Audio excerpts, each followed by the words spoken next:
నమఃశివాయ. అందరికీ నమస్కారం.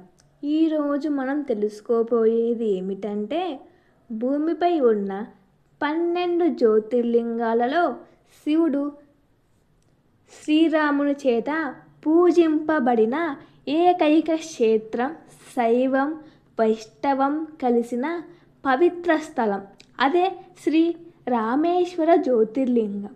ఈరోజు మనం రామేశ్వరం ఎక్కడ ఉంది, శ్రీరాముడు ఎందుకు శివలింగాన్ని ప్రతిష్ఠించాడు, సేతుబంధనం కథ, ఆలయ చరిత్ర, తీర్థాలు, అద్భుతాలు అన్నీ పూర్తిగా తెలుసుకుందాం. అసలు రామేశ్వరుడు అంటే రాముని చేత పూజింపబడిన శివుడు.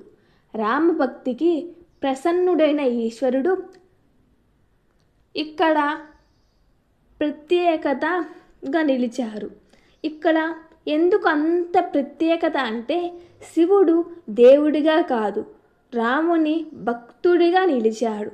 అందుకే శాస్త్రాలు అంటాయి, రామేశ్వరం అంటే భక్తికి భగవంతుడు తల వంచిన స్థలం.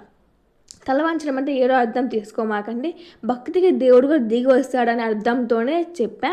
ఈ ఆలయం ఎక్కడ ఉంది అంటే, భారతదేశంలో తమిళనాడు రాష్ట్రంలో రామేశ్వరం పట్టణంలో పంబా ద్వీపంలో ఉంది.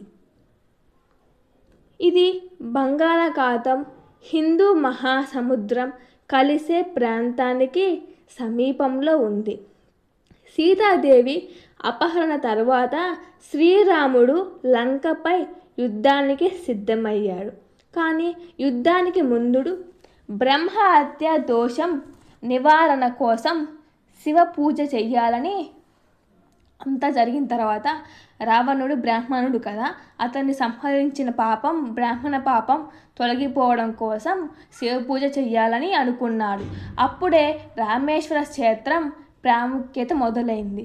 శ్రీరాముడు హనుమంతుడిని కైలాసానికి వెళ్ళి శివలింగం తెప్పించమన్నాడు. హనుమంతుడు చాలా ఆలస్యం కావడంతో సీతాదేవి ఇసుకతో ఒక లింగాన్ని తయారు చేసింది. అదే రామలింగం. హనుమంతుడు తెచ్చిన లింగం విశ్వలింగం.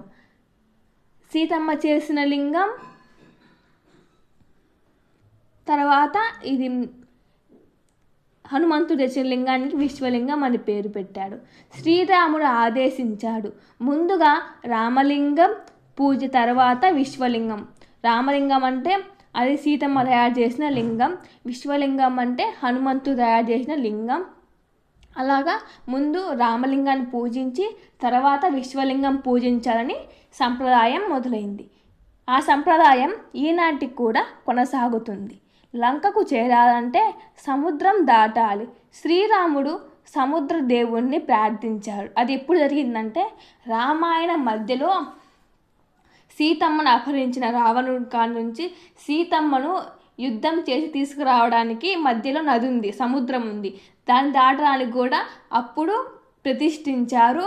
మళ్ళీ అపహరణ తర్వాత కూడా అంత యుద్ధం అయిపోయిన తర్వాత కూడా మళ్ళీ అక్కడికి రాముడు వెళ్ళి అక్కడ బ్రహ్మహత్య పాపాన్ని తొలగించుకున్నాడు.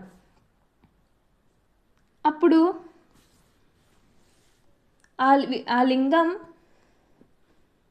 అక్కడికి చేరాలంటే సముద్రం దాటాలి. అప్పుడు శ్రీరాముడు సముద్రాన్ని ప్రార్థించాడు. కానీ అతడు ఆలస్యం చేయడంతో రాముడు కోపించాడు. అప్పుడు నలుడు అనే వానర శిల్పి సహాయంతో రామసేతు నిర్మించారు. అదే శ్రీరామ అని రాసి. ఈ సేతు భారతదేశ భక్తి శాస్త్ర చరిత్రలో సమ్మేళనం. రావణ సంహారం తర్వాత శ్రీరాముడు మళ్ళీ తిరిగి వచ్చి రామేశ్వరుణ్ణి పూజించాడు. అప్పుడే ఈ లింగం జ్యోతిర్లింగంగా స్థిరమైంది. అందుకే ఇది 12 జ్యోతిర్లింగాలలో ఒకటి. రామేశ్వరం ఆలయం ప్రపంచంలోనే అతి పొడవైన ప్రాకారాలు కలది. ఈ ఆలయం యొక్క ప్రత్యేకత ఏమిటంటే,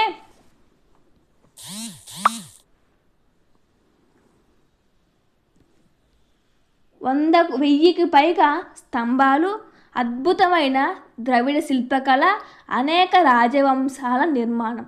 ఇది శిల్పం అద్భుతం మాత్రమే కాదు, భక్తి అద్భుతం. రామేశ్వరంలో మొత్తం 22 తీర్థాలు ఉన్నాయి. ప్రధాన నమ్మకం ఏమిటంటే 22 తీర్థాలలో స్నానం చేస్తే జన్మ జన్మల పాపాలు నశిస్తాయి అని. ఇందులో అగ్నితీర్థం అది సముద్ర స్థానంలో ఉంది. ఆలయ లోపల తీర్థాలు భక్తులు చెబుతారు.